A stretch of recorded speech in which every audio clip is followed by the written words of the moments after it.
नमस्कार माऊली. चला ज्ञानेश्वरीच्या सहवासात. ज्ञानेश्वरी अध्याय 10 मधील ओवी 104 ते ओवी 111च्या सहवासात आपण जाऊया. भगवंतांनी आपल्याला प्रमुख 11 विभूतींची ओळख करून दिली. त्या विभूती म्हणजेच भगवंताच्या मनातनं प्रगट झालेले 11 मुख्य भाव आहेत. भगवंताच्या मनात जणू काही ह्या संपूर्ण विश्व मनात ते पहिल्यांदा प्रगट झाले आणि मग त्यांच्यापासून ह्या आकाराला आलेल्या जगाचा, सृष्टीचा व्याप वाढत गेला. हे भगवंत स्पष्टपणे सांगतायत आणि म्हणूनच भगवंत म्हणतायत, ज्याप्रमाणे बीजापासून संपूर्ण वृक्षाचा विस्तार होतो आणि मूळ बघायला गेलं तर आपण बीजापाशीच येतो, त्याचप्रमाणे माझ्यापासूनच झालेला हा सर्व विस्तार आहे. त्यामुळे मीच एक प्रकारे सर्वत्र विस्तार पावलेलो आहे. या लागी सुभद्रापती, हे भाव इया माझी या विभूती आणि यांची या व्याप्ती व्यापिले विश्व. म्हणूनच हे सुभद्रापती अर्थात अर्जुना, हे भाव म्हणजे माझ्याच विभूती आहेत आणि ह्या भावांचीच व्याप्ती सर्व विश्वभर आहे.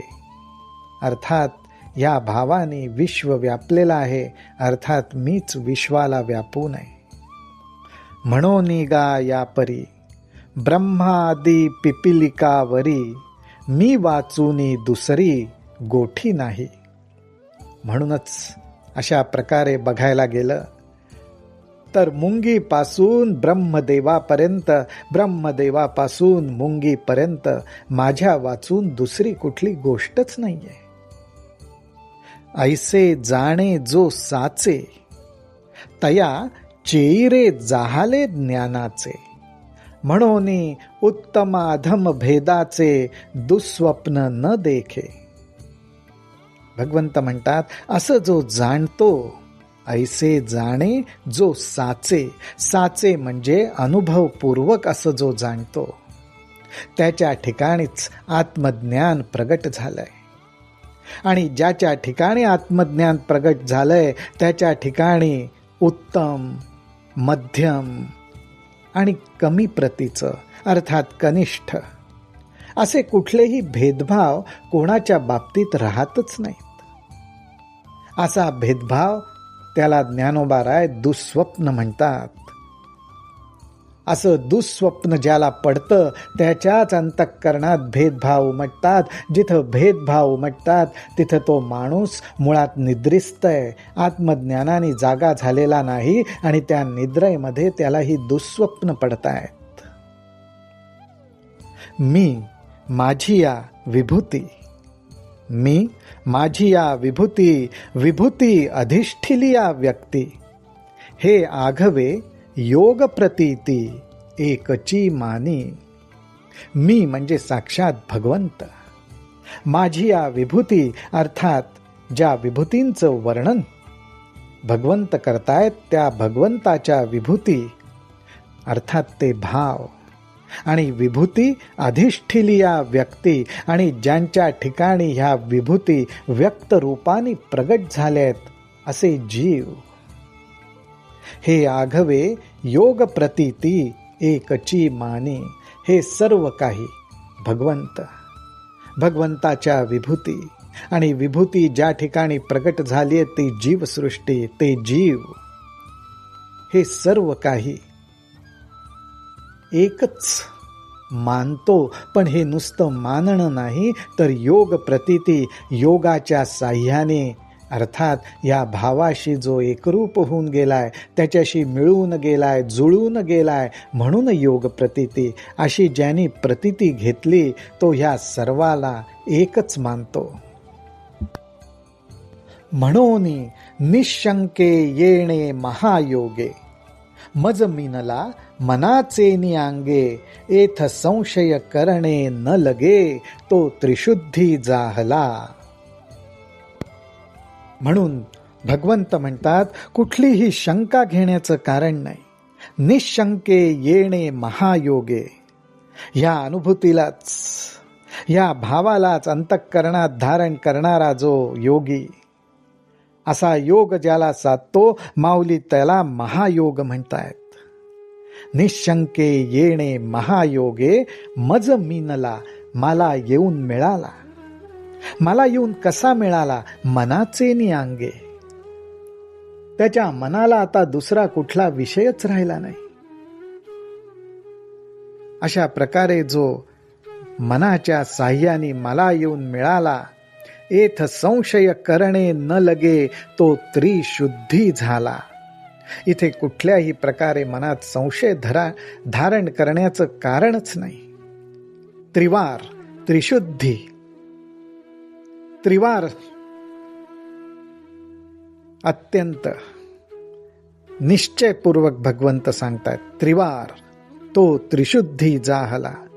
तो शुद्ध झाला, अर्थात आत्मस्वरूपाला, भगवंताला येऊन प्राप्त झाला.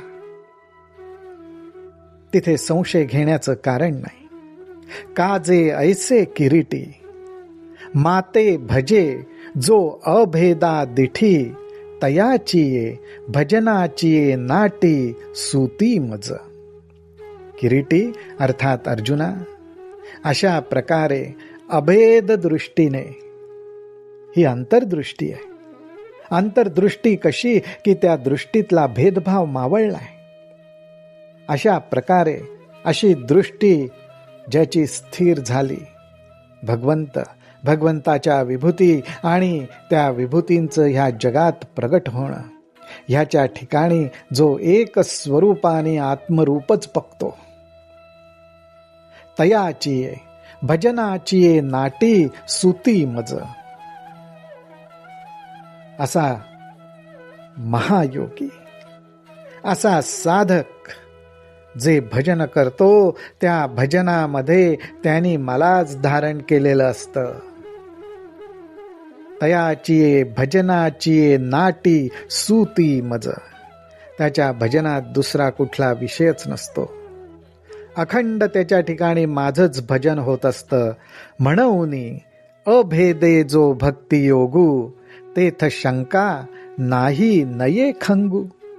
करिता ठेला तरी चांगू, ते सांगितले षष्ठी.